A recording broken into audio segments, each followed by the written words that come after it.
आसान है। Please sir.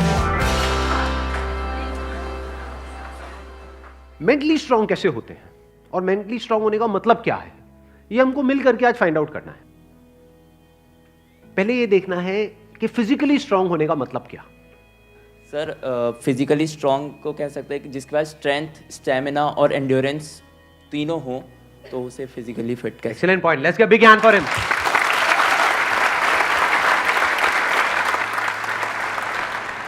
क्या हम ये कह सकते हैं उसकी मसल स्ट्रांग हो? हाँ, क्योंकि कुछ भी लिफ्ट करने के लिए, सही। वेट उठाने के लिए मसल्स का स्ट्रांग होना जरूरी है। मसल्स वीक होंगी तो आप नहीं कर पाओगे, हाँ। है ना। जो ओवरऑल स्ट्रक्चर है उसमें बोन्स भी आ गई, मसल्स भी आ गई, वो स्ट्रांग होनी चाहिए। उसको हम फिजिकल स्ट्रेंथ बोल सकते हैं।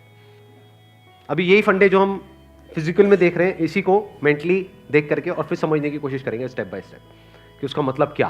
कि फिजिकल स्टेमिना तो हमको समझ आता है कि फिजिकली हम जल्दी ना थके। कोई बंदा है उसने थोड़ा बहुत काम किया एकदम से थक गया तो इसका मतलब फिजिकली स्ट्रांग नहीं है। जैसे बहुत लोग होते हैं, जैसे ही अपनी फिजिकल ट्रेनिंग करते हैं, कुछ भी करते हैं, हल्का सा भी दर्द होता है तो छोड़ देते हैं, छुई मुई टाइप के, है ना। तो बड़ा दर्द हो रहा है, भाई दर्द नहीं होगा तो बनेगी कैसे, है ना। Right sir. तो हल्का सा भी कुछ होता है तो छोड़ देते हैं, एंड्योर नहीं कर पाते हैं पेन को। Yes sir. तो पेन को एंड्योर करने की जितनी हमारे अंदर पावर है उसको हम एंड्योरेंस बोल सकते हैं। सर मेरे हिसाब से फिजिकली स्ट्रांग होने का मतलब ये है कि सबसे बड़ी चीज़ ये है कि बीमारियों से दूर होना चाहिए उसे। अगर मतलब कई बार ऐसा होता है कि हमें फिजिकली स्ट्रांग दिख रहा है पर्सन, बट वो होता नहीं है। यानी कि एक बंदा हो सकता है वो फिजिकली हमको स्ट्रांग बाहर से दिख रहा हो और वेट भी बहुत अच्छा लिफ्ट कर रहा हो, और लेकिन उसकी इम्यूनिटी वीक हो। Yes sir. तो हम कह सकते हैं अंदर से वो बंदा कितना स्ट्रांग है। यानी कि जो भी डिजीजेज हैं, मतलब जो भी बीमारियां हैं, उनसे लड़ने की उसके अंदर कितनी पावर है उसकी बॉडी के अंदर। Yes sir. एक तो फिजिकल पावर, एक है उसकी इम्यूनिटी हम बोल सकते हैं। Yes sir. अब एक एक करके इन पॉइंट को देखते हैं कि मेंटल स्ट्रेंथ में किस तरीके से हम अप्लाई कर सकते हैं। सबसे पहले बात हमने करी फिजिकली स्ट्रांग होने का मतलब क्या, स्ट्रेंथ। मतलब आप कह लो वेट उठाना है।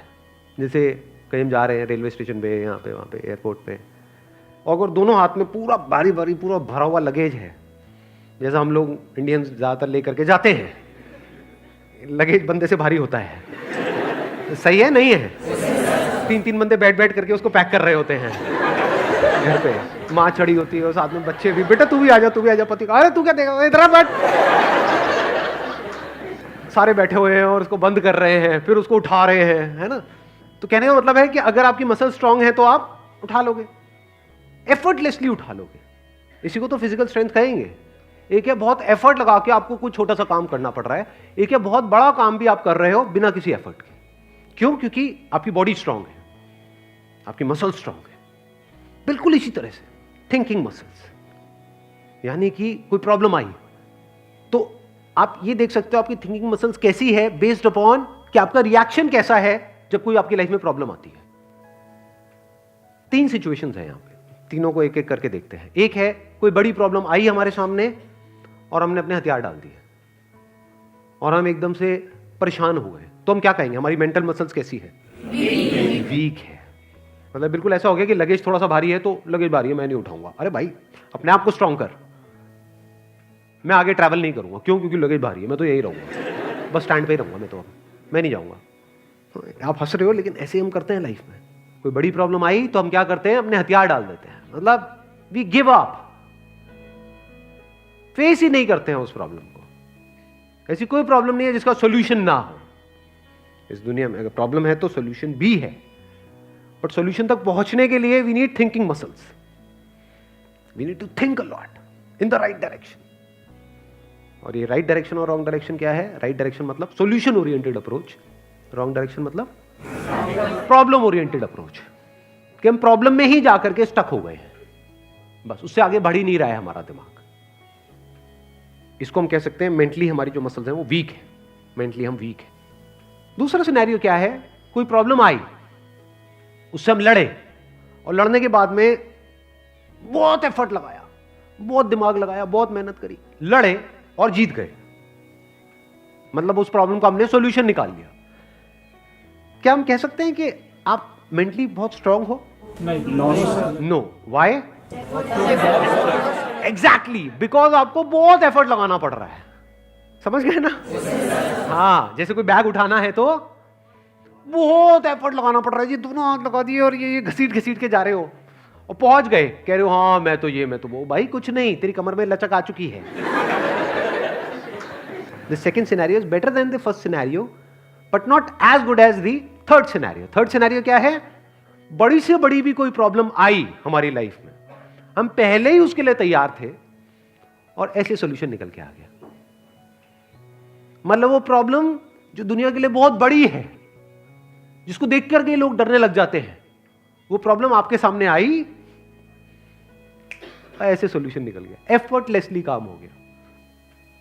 यानी एक बैग आपके पास में है 50 किलो का, ऐसे उठा लिया हल्के में। मतलब लोगों को देखने में लग रहा है कि अरे बैग तो बहुत हल्का है। बैग हल्का नहीं है, उस बंदे में दम है। तो कैसे लाइफ की मुश्किल से मुश्किल प्रॉब्लम्स को भी आप आसान से आसान बना सकते हो? कितना आसान बना सकते हो कि ऐसा लगे अरे इस बंदे को तो कोई एफर्ट ही नहीं करना पड़ रहा है। उसी को तो कहेंगे मेंटल स्ट्रेंथ, मेंटली स्ट्रांग होना। इसको अगर मैं समअप करूं, जो भी अभी तक मैंने कहा है उसको एक लाइन के अंदर अंदर, तो वो क्या है? एक कैटेगरी होती है लोगों की जो सिंपल से सिंपल प्रॉब्लम्स को भी कॉम्प्लिकेटेड बना देते हैं अपने माइंड में। 99% लोग ऐसे ही हैं इस दुनिया में। सिंपल सी प्रॉब्लम है, कुछ भी नहीं, उसको भी इतना कॉम्प्लिकेटेड किया हुआ है जैसे पता नहीं क्या हो गया, हवा बना दिया है पूरा का पूरा। और दूसरी कैटेगरी होती है लोगों की, ऐसे बहुत कम लोग होते हैं, वही होते हैं जिन्होंने एक्चुअल में काम किया होता है अपनी मेंटल मसल्स के ऊपर। वो कौन होते हैं? जो कॉम्प्लिकेटेड से कॉम्प्लिकेटेड प्रॉब्लम्स होती हैं उनके सामने, जिसको देख करके ही बंदा कहे अरे यार ये तो बहुत कॉम्प्लिकेटेड है, उसको भी सिंपल बना देते हैं।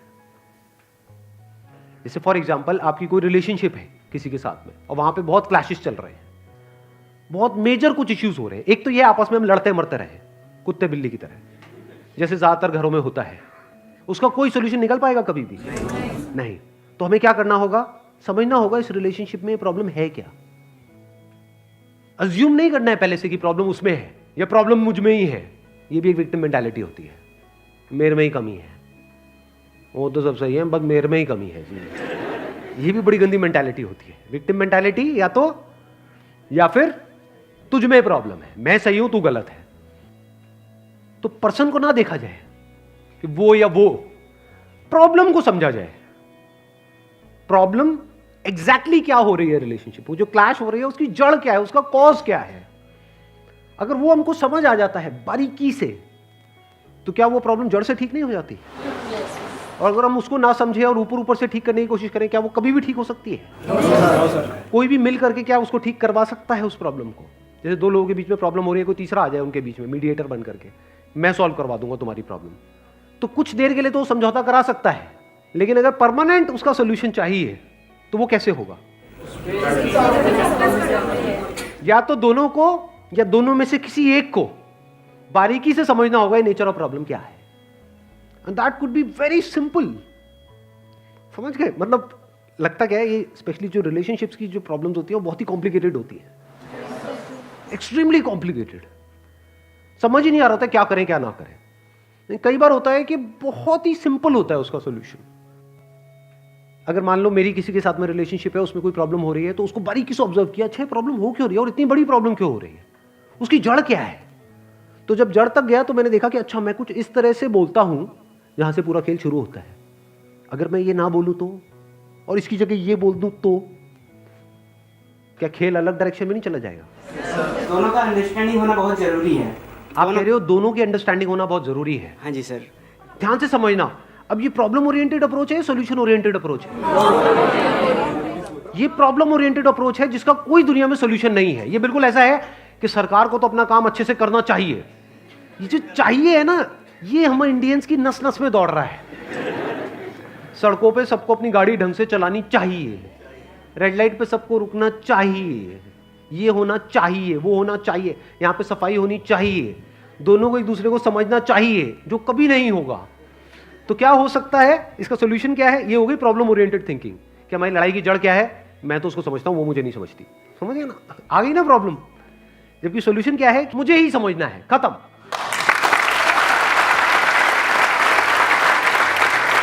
Thank you so much for coming.